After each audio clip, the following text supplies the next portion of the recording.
Sampailah di sini saya dan teman-teman sudah berada di lokasi, tepatnya di Jalan Cendrawasih. Assalamualaikum warahmatullahi wabarakatuh. Perkenalkan, sebelumnya kami adalah mahasiswa UNJ pada mata kuliah kewirausahaan. Saya akan mewawancarai usaha dari mari kita perkenalkan diri terlebih dahulu. Saya Gini Reski. Nama saya Firza Latifah. Nama saya Andi Saputra. Yang akan mewawancarai Bapak Gufron. Oke, untuk pertanyaan pertama,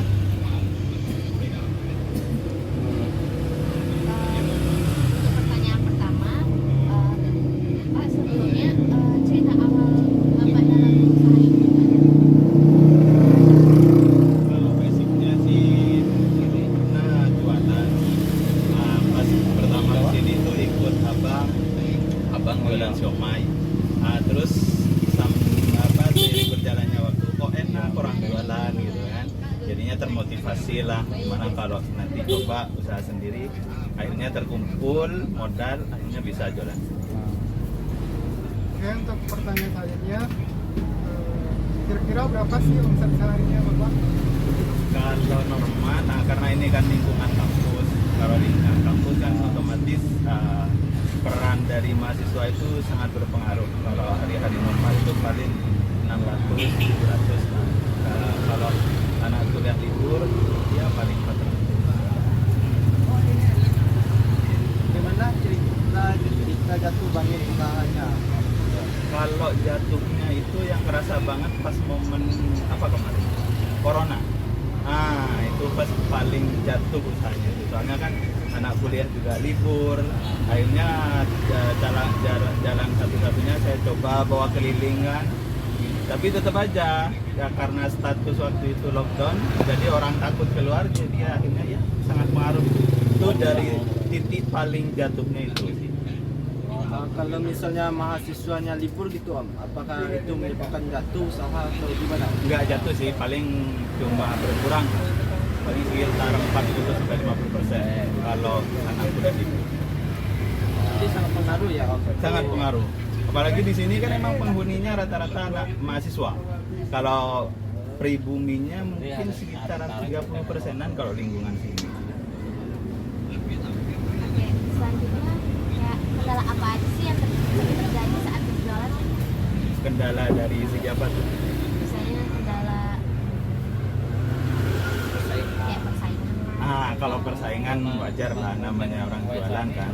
Ya sebisanya kita aja nyadari masing-masing, kalau rezeki kan nggak mungkin ketukar, rezeki masing-masing. Kalau yang terkendala ini mungkin dari segi modal. Di saat barang-barang pada naik, kita mau naikin harga nggak mungkin kan. Itu yang jadi kendala.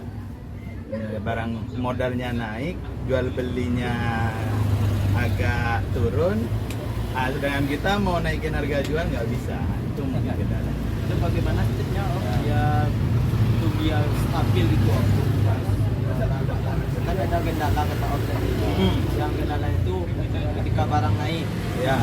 Bagaimana itu biar stabil jualannya? Biar stabil, kita istilahnya itu otak-atik modal.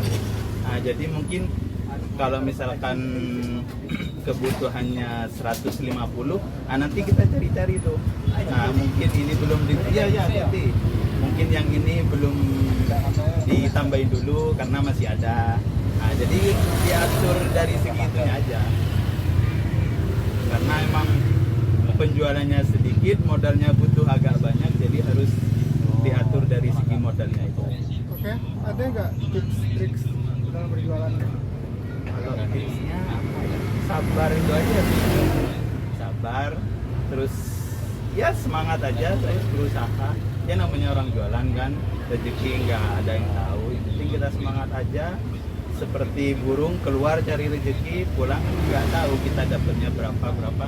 Yang penting keluar aja cari rezeki, kan rezeki udah ditetapkan. Yang penting kita mau aja menjemput rezeki. Adanya promo nggak Om untuk mengatur triknya tuh, atau kalau Om lakukan promo untuk mengatur trik? Kalau promo nggak ada sih, paling yang kayak yang udah langganan gitu kan, paling saya tambahi kasih lebih. Terus Ah, ada kerjasama dengan orang lain atau Omi sendiri yang mau usaha ini? Alhamdulillah punya sendiri. Ya. Dan itu masih sendiri, Pak? Alhamdulillah sendiri. Motivasi Om dalam berdagang itu apa sih? Motivasinya apa ya? Kalau motivasi ya karena udah ada anak, udah ada istri, nah itu otomatis tanggung jawabnya lebih besar kan. Jadi itu aja yang paling apa poin utamanya itu sih, ingat sama anak, harus perjuangkan terutama dari segi pendidikan kan, anak harus dapat pendidikan maksimal, itu aja sih yang jadi motivasi utama. jualannya dari jam berapa ke jam berapa? Dari jam 10, sekarang udah buka sampai malam. Jadi sekarang dari jam 10 sampai siap misa sekitar jam setengah 9. Ada yang lewat karena Kadang kalau ada yang masih ada yang beli, terus barang masih ada, itu kadang sampai lewat dari jam. Kalaupun nggak ada yang beli, paling jam 9 mentok udah pulang. apa yang membuat bangga menjadi seorang pedagang? Bangganya itu apalagi kita kan modal sendiri, otomatis keinget dulu perjuangannya gimana kita awal buka usahanya kan. Jadi pas dapat, apalagi dapat lebih kan, itu yang jadi kebanggaan tersendiri kalau orang berjualan.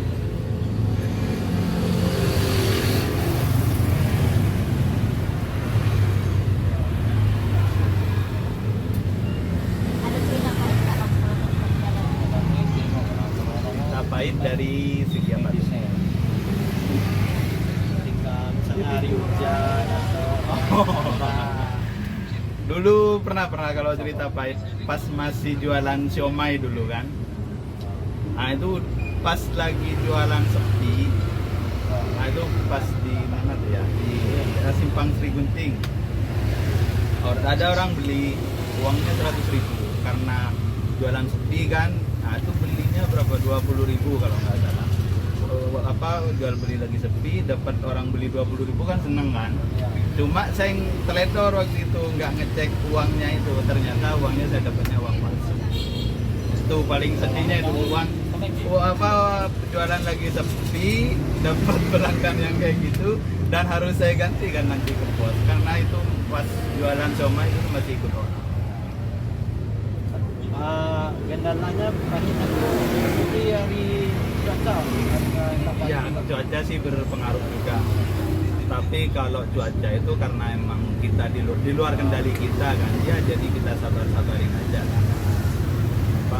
Pasti kalau nggak sekarang ya besoknya mungkin dikasih lebih. Ya selanjutnya pernah jualan apa aja sebelumnya? Sebelumnya jualan siomay. Itu ikut abang yang punya usaha siomay, saya ikut jualan. Pas habis siomay, modal ada, alhamdulillah bisa kebuka usaha sendiri. Dari mana asal produk yang mau dijual ini? Misalnya bahannya gitu Om, saya beli dari mana gitu. Kalau belinya di warung-warung biasa sih, karena modalnya juga gampang, bahan-bahannya juga gampang dicari, nggak sampai yang harus online segala macam, nggak ada. Tinggal ke pasar aja udah dapat semua barangnya. Itu sistemnya itu langganan atau gimana? Iya, langganan. Saya biasanya itu karena sekarang bukanya udah sampai malam, saya biasanya belanjanya 2 hari, per 2 hari sekali. Jadi saya ambil dulu, baru nanti hari kedua saya bayar. Oke, sekian pertanyaan dari kami. Terima kasih atas informasi yang telah diberikan. Mohon maaf apabila kami ada sekian. Terima kasih. Sama-sama. Assalamualaikum warahmatullahi wabarakatuh.